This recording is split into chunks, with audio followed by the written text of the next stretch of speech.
So my question is, what is your favorite res slang, and use it in a sentence? So who wants to start?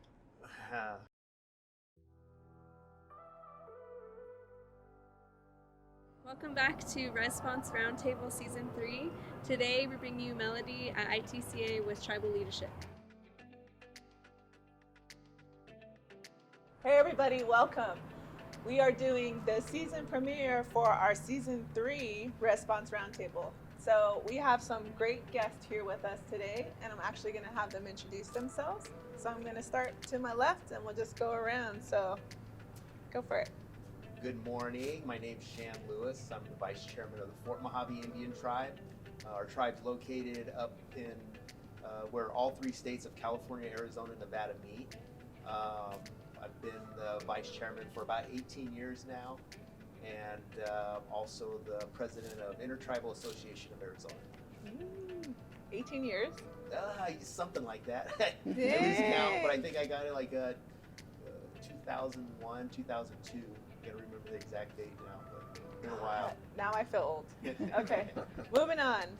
Good morning, Melody. My name's Verrin Kewenvoyouma. I'm an attorney primarily practicing in business in tribal affairs. I'm from Tuba City, Arizona originally. I'm a Navajo and Hopi, and it's good to be with you this morning. Good morning. You're welcome. And then last, we save the best for last. Yeah. Good morning, Melody. My name is Maria Dadgar. I'm the Executive Director of the Intertribal Council of Arizona, as well as the Intertribal Association of Arizona. So I stay pretty busy. I have 21 bosses, and they keep me on my toes, but I wouldn't want to work anywhere else. And I've always worked in Indian country. Started off in Washington, D.C. I co-founded the WINS program, Washington Internships for Native Students. I'm an enrolled member in the Piscataway tribe of Southern Maryland. So seeing what was happening in Washington, D.C. Affected my family, and it was pretty difficult. So I'm just glad to be here with everybody today. So we're actually in downtown Phoenix at the beautiful building. I'm in love with this building of the Intertribal Council of Arizona. So thank you for hosting us. I really appreciate it. Yeah. So we always do an icebreaker question to kind of, loosen everybody up. So my question is, what is your favorite res slang, and use it in a sentence? So who wants to start? All right. I do have a favorite word. I probably don't use it as much as I used to, but it used to be my favorite word that my grandmother used to say all the time. And then, because she would always be, mad at somebody, or somebody would be doing something wrong, her favorite word was "mavow." And she would, in a sentence, like somebody would say, like, "Hey, so-and-so's over there drinking again," and she would go, "mavow," which really means like again. But yeah, that would be my favorite slang word for my tribe. So I'm actually, Shan's my brother, right? And I'm Mojave too, and I always use a different slang word every time I come. And I was just telling you guys earlier, like my favorite one that always reminds me of my brothers is when they say, "Mwah." Yeah. So they'll be like, "Oh, I went to the gym today and I lifted this much weight." They're like, "Mwah." and you have to have the head back. So that's one of them. So what about you guys? Sure. I think I picked this one up. So when I was growing up, part of my 3rd grade year, I moved with my grandparents to Cameron, Arizona. There used to be an elementary school there close to the chapter house. They moved it since then. That's where my grandparents and my mom's are originally from. But I used to hang out with some guys, and we used to go hiking. And one of the phrases that I picked up there, which if we were smart enough, because it was being used before Nike coined "just do it," was "gun it." So, gun it, So, hey, you want to go hiking today? Gun it, You want to go watch a movie? Gun it. It's just like a real enthusiastic way just to say, let's do it, Hey, what's your real res accent? This is my revised res accent. But gun it. Let's gun it. Let's do it. Let's get it done. I like it. Well, I guess for me, it's actually 2 words. I hope that's allowed. But for me, just hanging around the ladies and growing up with my grandma as well, she would always say, "Just cute," and she would say that about anything. If you got a good grade on your report card, she said, "Just cute," and it didn't matter if it was about something that she was looking at or something she heard. She would just always say that, and so that's something I find myself saying whether I realize it or not. Just cute. Just cute. I love it. Well, cool. All right, thank you guys for sharing. Today's icebreaker is provided by Cards for Decolonization.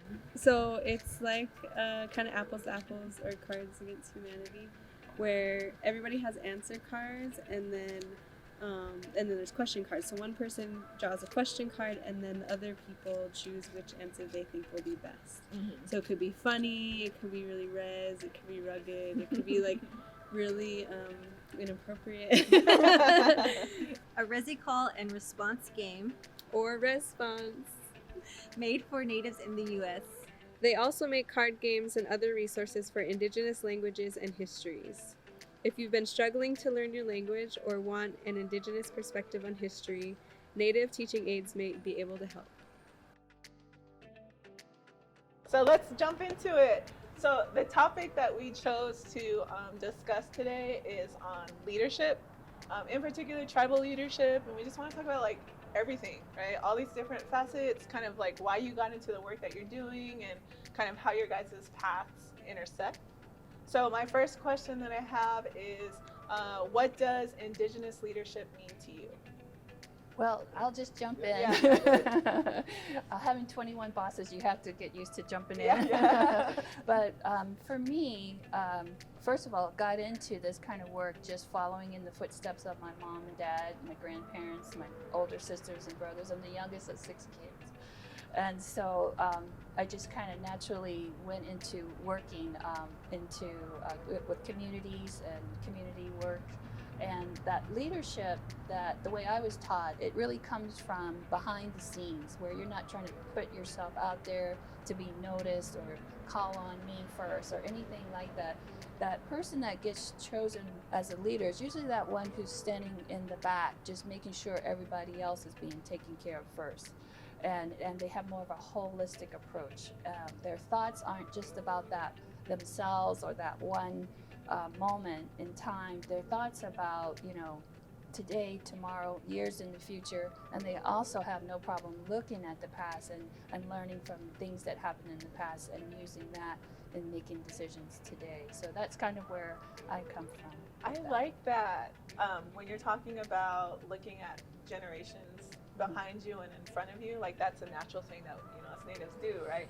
But I don't even realize that I do it sometimes, because when the people ask me questions like that, I always automatically think about my niece, who's is 3, right? And then my little sister at 16. And then now that I have the little ones, but it used to be my nieces and nephews, I'd be like, if I do this, this is something that we're going to see or whatever, Yeah. But yes, love that. I think that's a good segue into my answer, Melody, because I think leadership really starts at home.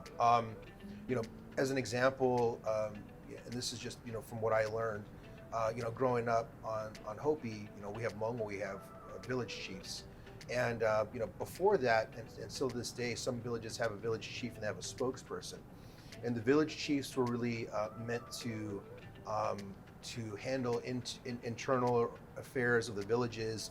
And the spokesperson was essentially their voice to a lot of people, including to third parties, U.S. government, other tribes, etc.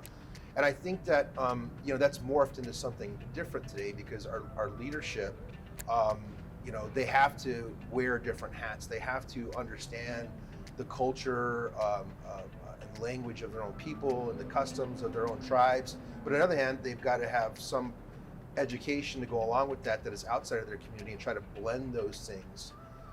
It's a tough road to hoe. I think a lot of us who've gone on to college, try to strike that balance somewhere. How much is too much? You leave your res and then you're kind of thrown out to say, well, that guy, he doesn't even live here anymore.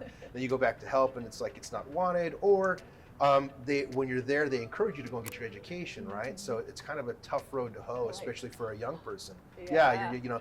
So it's really just finding that balance, but I think finding comfort in yourself to what you know, because I think that regardless of whether it's education from an institution or what you were brought up with at home, at some point, you know, you develop a moral compass that helps to guide those decisions. And sometimes there are no right or wrong answers. It's a lot of gray area. Gosh. Yeah. That is so true, huh? Yeah, a lot of good points right there. You know, leadership for me is something that was learned, you know, learned through listening to other leaders. I mean, you had to sit down and really talk to people that you admire and that have great leadership to really learn from them. I mean, I'm just going to bring that into your own type of, you know, leadership. But it's definitely learned and it's definitely earned, because everybody thinks you could be a leader at something. And it's important to know what you want to lead in and what you want others to lead in for you, because you can't be a leader of everything. But being a leader, it's definitely learned. It's something that started with me at an early age, where I knew I wanted to do something for my tribe. I knew I wanted to do something. I didn't know what it was going to be, but I wanted to work for my tribe. I wanted to provide my services to my tribe, and I didn't know what that was going to be. But one of the things, like Verrin was talking about, was military for me. So when I went into the military, that kind of changed me. That gives you structure, that gives you discipline. So it kind of started there for me of becoming a leader and getting out from there and deciding what my path was going to be. I kind of outlined that at a very early age of what I wanted to do and where I wanted to get to. And tribal leadership, as far as the council level, wasn't really high on that list. It was just something that I wanted to get back to my tribe and do something.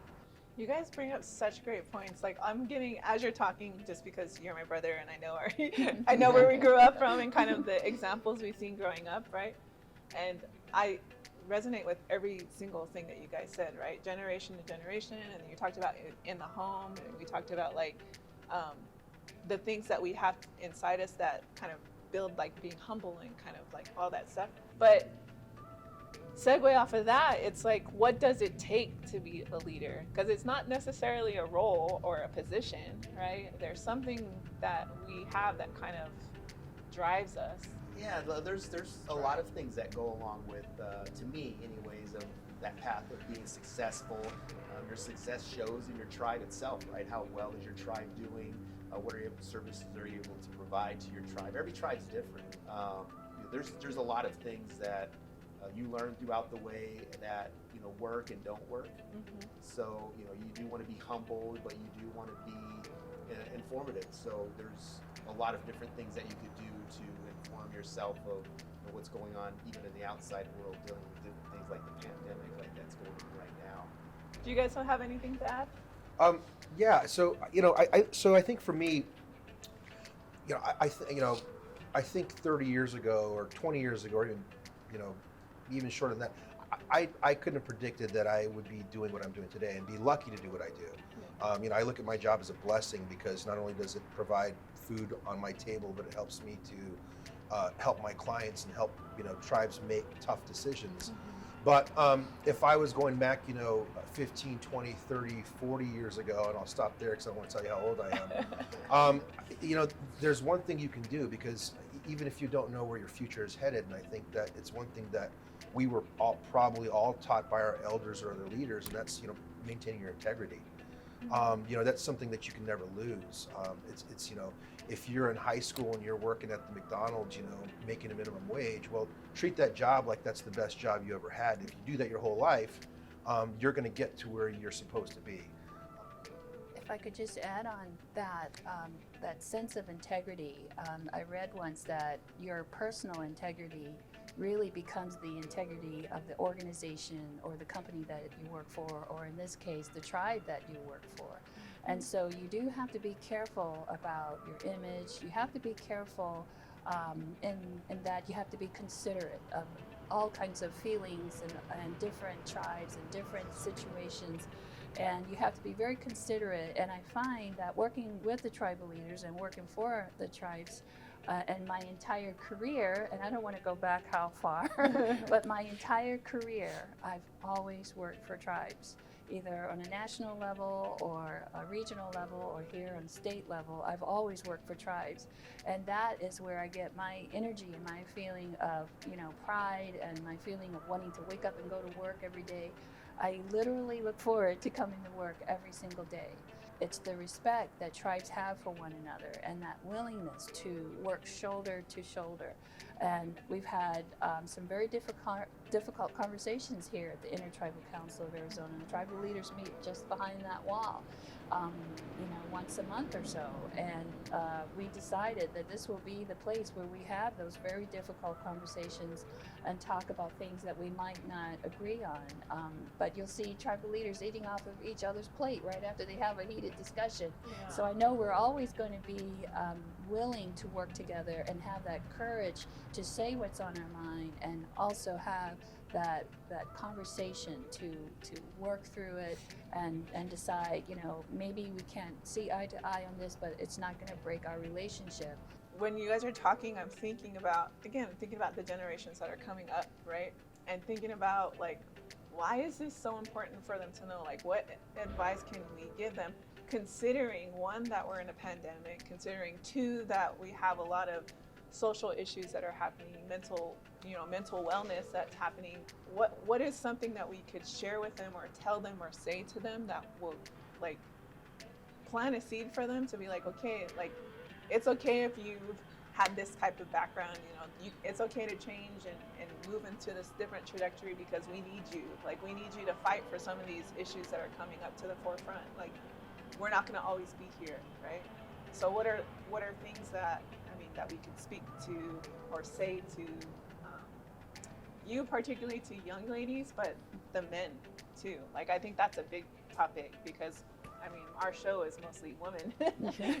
And so, right on. Yeah. But again, like, it's very rare, right? It's hard for us to find young men that can have role models and stuff. That's true, but I will say this, when I go back and look at Fort Mojave leadership, there's been a lot of strong women that ran Fort Mojave in the past and made it to where it is right now. So to me, it's like whether you're a man or a woman and you want to go into that line of work of public service, it seems like right now in these times we're doing everything by Zoom. People aren't coming to work. We're staying spread out. You stay within your household. You're doing all of these things, so it's kind of unprecedented right now to really talk about what we're doing, going out there, or whether it's going to the schools and talking to the kids and them asking questions. Sometimes tribal leaders get a bad rap in the community, just because of tribes all in general. They make memes about us. They do all kinds of crazy stuff. So, there's always that side of it. You got to really go out and prove yourself and show that you're doing a good job and go out to the community, talk to people. So a lot of the things that I see for kids growing up is, a lot of them are on their phones a lot. What can we do on social media to get out a better, educate people on what's going on? So we've done things like Facebook Live. We do that to the community now. We have some real good people working in our cultural department that deal with sacred sites. They deal with things like keeping people off the reservation, or some of our sacred sites sometimes get vandalized. So they deal with things like that. We just opened our school, our K through 6th grade school. Yeah. We started in our second year this year, so we've got people going to college right now to be teachers. We want to get more members of the tribe to be teachers. So it's encouraging to see those kind of things happen. People want to do that job. Yeah, I think that's a good point, that you don't, like, being a leader doesn't necessarily being on a council or being a director, right? Yeah, exactly. Everybody has, like, their own role, or that they need to fill within the community. And finding it, helping them find what that role is. Okay. Yeah, I think you make a good point, Melody, in that you don't have to be an elected official to be a leader. Although I think that elected leaders have very tough, difficult jobs because they're looking out for everybody's interest. You can be a leader in your own profession. You can be a leader in the legal field. You can be a leader in business.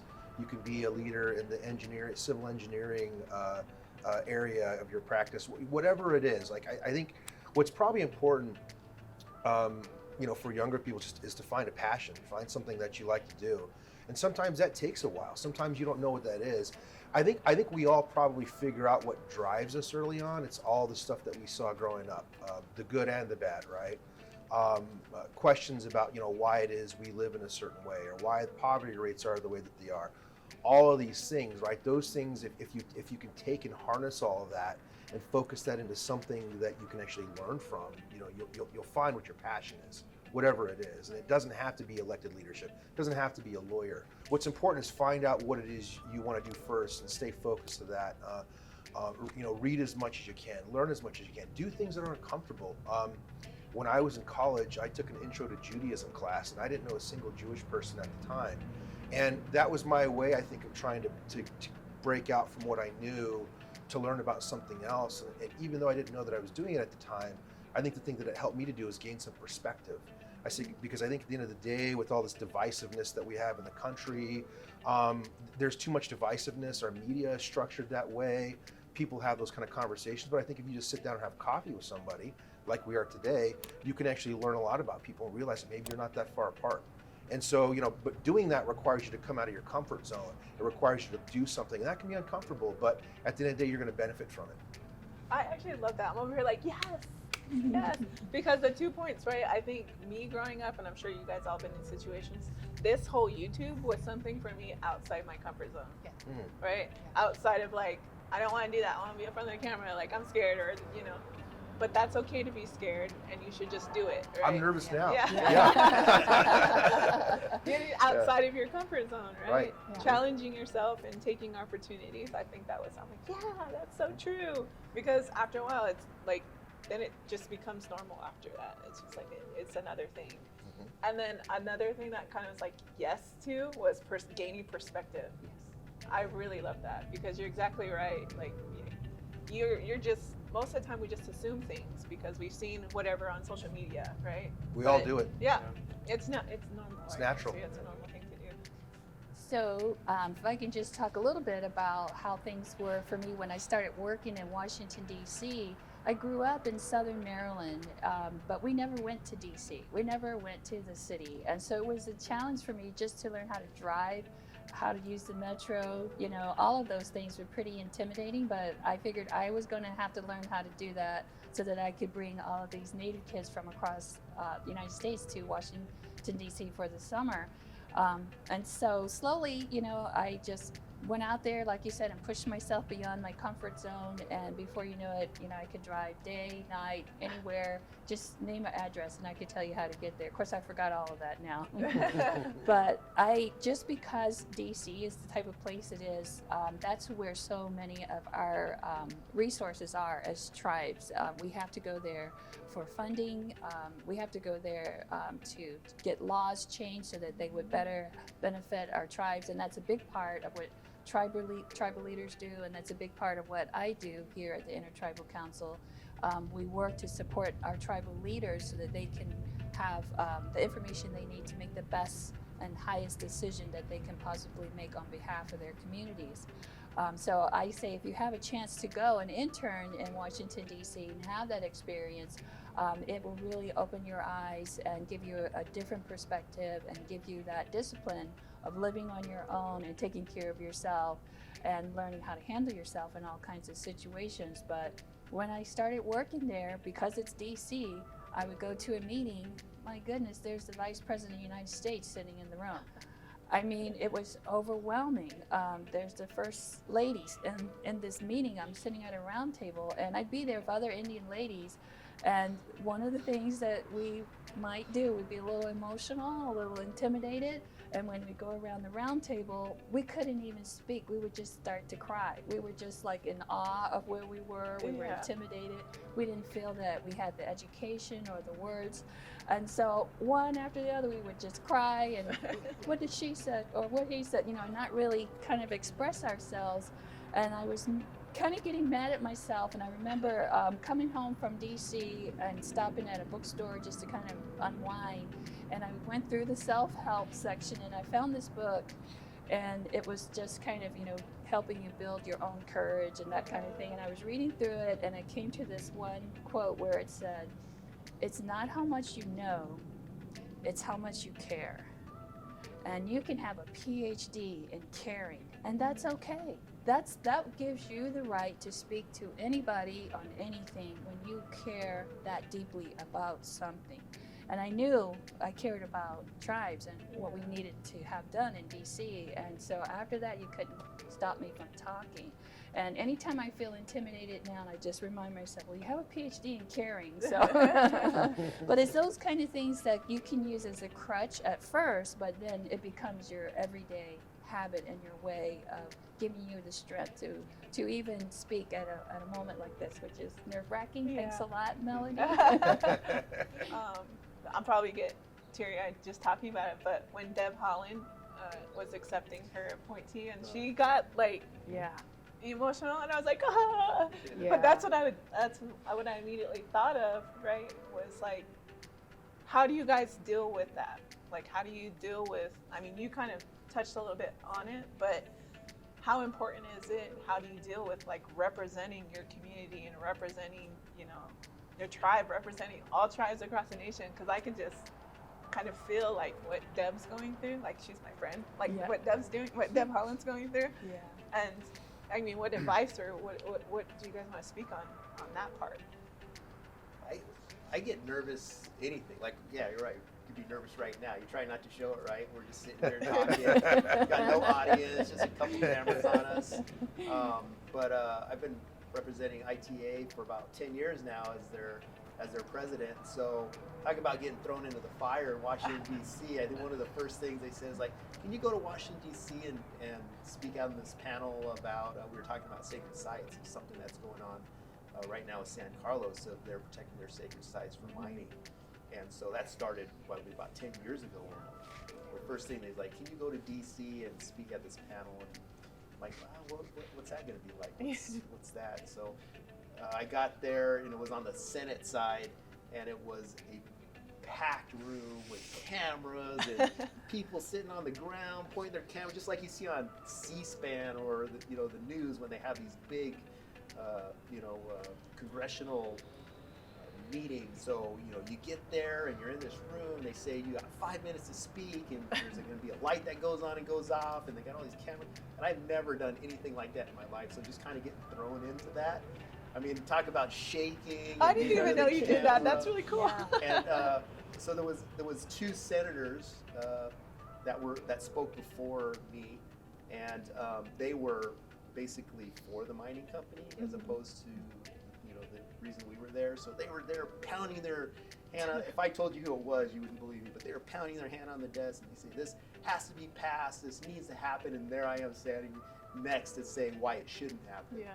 So that, talk about being thrown into something that I thought I was going to have a heart attack. I thought I was going to lose it. Or a good leader also has a good team behind him, right? Mm-hmm. So I think in order to be a good leader, you got to use those people around you. So I think Verrin and Maria are probably some of my favorite people to use when I'm doing things that, whether I'm doing it at a higher level of the government and the state. Maria provides a lot of information.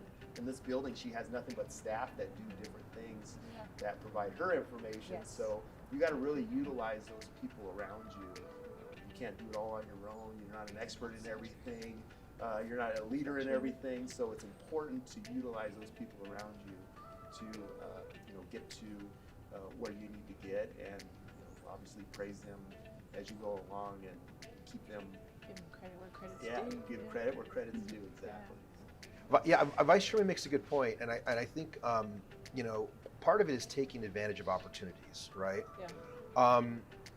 I think that the opportunities present themselves in different ways, right? And I'd like to say that I made all the right decisions when I was growing up.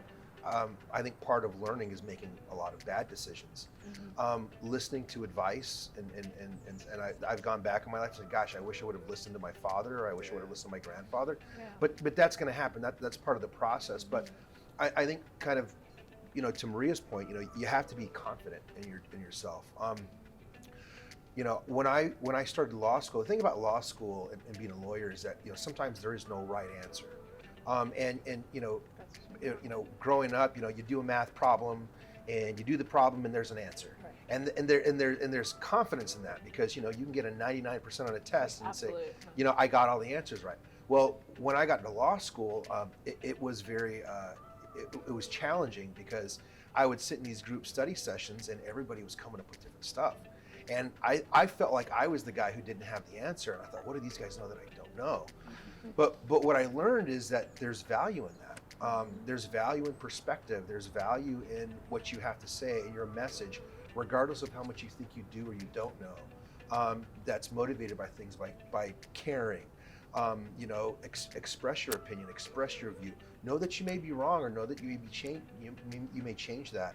One of the phrases I like to use all the time is intellectual honesty. I respect people much more who I feel can have their minds changed by having a conversation than somebody who holds steadfast to an idea and just won't back away from that. Even where we are today, people probably perceive us to be experts of this or experts of that. But the only way you can really be an expert is by continuing to keep growing and learning. And you learn new stuff every day. And I think that's part of what drives me to do what I do. It's because I just don't know everything, and I will live my whole life not knowing everything. But as long as you remain committed to always learning something new or adding to your perspective or speaking from your heart, all these things, be confident in that, because there's value in that. Every single person has there's value in what they say, so hold on to that. So I think one of the things that I'm sort of getting to at this phase in my life, or this phase in my career, is I'm being asked to be a mentor. And at first I was kind of offended. I'm like, I'm not old enough to be your mentor, Verrin. But as I start to think about it, my whole life I was very, very lucky, whether it was my grandma, my mom, my dad, my older sisters and brothers, family, or just tribal members. I always had someone that was kind of like a mentor, someone that if I had a complete question about something, I could go to them and talk to them, just have a conversation, like I said, like you said, to kind of broaden my perspective on what I was thinking, or just to be reassured that what I was thinking was on the right track. And so that is a good feeling. And so now it's sort of my turn to be that person, to kind of be a mentor. And it doesn't come naturally to me. I'm the youngest, like I'm the baby, right? Yeah. And so now I have to look back at younger people, younger generation, and just share with them, kind of how I got into, working, and how I just kept staying true to my beliefs about tribal communities and what we deserve to have done for us, and I could contribute to that. And then now, in this position, still learning something new every single day. I have to keep growing. I have to keep learning, and then sharing that with the next generation, or with my coworkers or my colleagues. I'm finding that I'm being asked to do, and I'm not resisting that anymore. And I'm actually welcoming it, because I can learn from these young people. I'm learning just as much. Hopefully they're learning something from me in those moments, but not being competitive with each other, being supportive of one another, not looking at you and saying, look at those jeans, I'm jealous of you, which I am, but I'm not gonna worry about it. So letting down the guard and being open to loving and caring and wanting to support one another, because there's so few of us, there's so few American Indian people across the whole United States. And so what can we do to build each other up and keep us going? And so that's, I think, one of the things I'm coming into dealing with right now. I think my takeaway from all of this conversation we just had was it's trusting the process, right? There's different phases that we're gonna go through our life, and we have all that we need to kind of get through it, right? And beyond it. Can you guys give any information in regards to where leadership is trending in comparison to traditional leadership? Well, I think, just like, because of the pandemic, we all had to go through a complete learning curve and becoming digital leaders, online, Zoom, and all of those things. And that means having that same impact and influence that you would have if you were in person, but doing it digitally. That's something that we're stretching and learning to do. But one of the things that I've seen with our tribal leaders is just they're having to really come out and get into this area of advocacy And, just like Vice Chairman Lewis said, going to DC and having that influential conversation to ensure that legislation that's being discussed is going to have a positive impact on tribes. And so that kind of work, I don't know that they signed up for it, but it's so important, and they're our strongest advocates. And I see it every single day. And that's one of the things that I feel, to see tribal leaders really fully exercise being elected officials, and still completely immersed in their traditions, but carrying that, and it really has a great deal of impact when they go and they speak on behalf of their communities. I've seen it, and I wish everybody could see it. When I go and speak to students, they usually ask me, what do tribal leaders do all day? And I just, What do you do all day? I just tell them they're our greatest advocates, and it's a role that they have really stepped into, and I'm just really proud to see all that they've been able to accomplish. I think Maria highlights some points that there are a lot of common things that are probably trending for tribal leadership, and obviously adapting to how you lead during a pandemic when our people are sick and they're dying, right? Tribes also have different needs and different demands in our different places. They have different resources, both economically and people-wise. And by example, on my mom's side, I'm Navajo, and if you go back to where I'm from, most people will speak Navajo or they speak Hopi, and they speak it regularly. They speak it at family functions, and sometimes that's all they speak. And when we were taught, and I'm sure we all were, your language is important. But if you go to some tribes, they've unfortunately lost that, primarily due to being forced out of their lands, almost exterminated a lot of tribes. And so those tribes have different needs because they're trying to revitalize their culture that was stolen from them. My point in that is that you kind of have to assess that.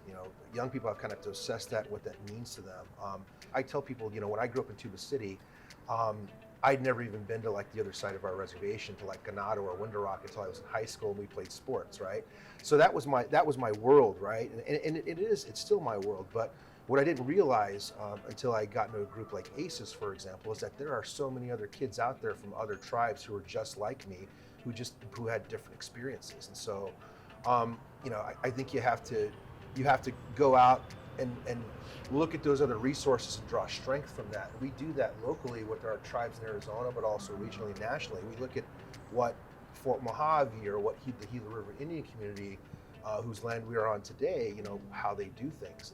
And some people do things better than others, and we can all learn and share from that. Well, if you apply that to who you are now, whether you're in high school or whether you're in college, you have resources around you who will make you a better, stronger person, better, stronger leader, and in turn helping them.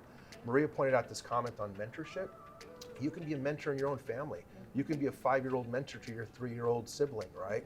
So we're all mentors. It's just a matter of embracing that role and nurturing that. And I think, like Maria said, in that role, I found that I actually learned. You learn a lot from that. You might actually learn more than the person that you're mentoring. So I think that's an important takeaway in terms of how is leadership trending. Well, it means different things, but there are some things that are common to us all that I think that are innate in us as humans that can make us all better leaders. Sure. Yeah, and I guess another word that I think about being in the military is adapting and overcoming, right? So you adapt to stuff, you overcome it. Like you said, every tribe has different ways of doing that.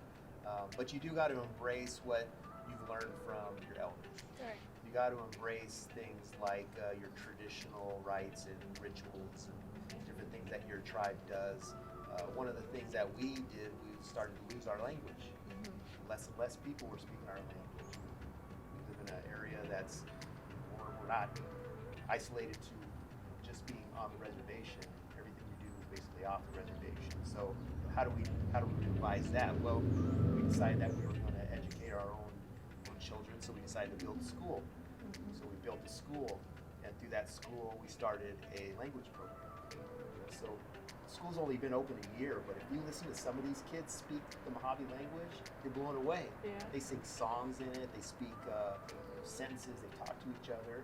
Some tribes, already do that, but for us, we had to go back to that and learn that. So you look at different things like that, and you can't really get anywhere as a tribe either without your health. So that's something else that we've worked on in Fort Mojave is creating a healthy environment. We built a wellness center. I think you've all seen the wellness center that we built. It's a beautiful facility.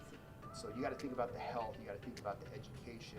You got to provide those services to your members now, especially the young members. You want to teach them that because they're the ones, like you said, are going to be leaders in the future. And you want healthy, educated leaders to come and take over for you when the leaders that are here are gone. You have to have that health and education in place in order for your tribe to strive and be successful in the future. But vice chairman means that too, not just for his own tribal members, but for their lawyers. Because it was chairman and vice chairman that challenged me to a 10K race at Big Bear a year ago, and I did it. I remember that. Yeah, so I it's remember a real thing, you know. So, but it's important. So very important. And before I close it out, I think the last thing I want to talk about is like, how do you guys interact with each other? Because we're talking about Indigenous leadership, right? There's so many different multifacets. You talk about tribal leaders, and I mean, we have legal here. Like, how are these all kind of connected? Well, when I think of good leadership, I think of a support of that leadership to make it run efficiently, right? Yeah. And be successful. So when I think of Maria and I think of Verrin, I think of those are the people that make tribal leaders successful in the first place, right? Because you got to, if you utilize their services or services of others that are leaders and experts in their field, then it's only going to make you more successful, your tribe more successful. Not use a person, but overall as a tribe. You got to utilize all of these things and use these support services. And the more successful you are as a tribal leader, the longer you're put in that position by your membership. That says a lot to who you have on your team and who you work with, because it makes me feel like I'm doing something right because I think we're successful as a tribe. I think that one of the things that's important, and when you ask, how do you interact with each other? Well, we're here in this informal but kind of formal setting because we're representatives of who we are and what we do. Yeah. But there's a lot of time off camera where we're having a side conversation, or as Maria noted, you might have chairman eating off of other people's plates after having a tough discussion, and within your own communities, you're sitting in class, you're sitting in math class in 7th grade. Well, the person to your right, that person may be the school board member 20 years from now, or they may be your elected tribal leadership, or you may be, and so you're interacting with these people now. You're all going to be leaders, and they're all going to be leaders in some capacity, right? So, when I say maintain your integrity, right, that's something that starts early because you have to maintain those relationships. We all have, regular lives and human beings. We're not just leaders or tribal leaders or attorneys or leaders of intertribal organizations. We all just have. We're regular people in our daily lives, right? I mean, these pants I'm wearing, I was fishing in them 3 days ago with my daughters, and I probably got like bait still on them, So, I mean, but that's, we're normal people too. Yeah. And I think that it's important for, young adults to understand, like, the people next to you are the people who you're going to be working with down the road. You're all going to be leaders, and you're all there now. So, maintain those relationships and treat them with the honesty and integrity and respect that they deserve. Not to keep going back to the WINS program, Washington Internships for Native Students, but just talking about relationships and family. So I was working with these young people, these Native American college students from all over the United States, and I pushed to have it so that students from tribal colleges could come. And so we had 20, 30 Indian kids in DC with us all summer long, 9 weeks. I was placing them in the White House and all over.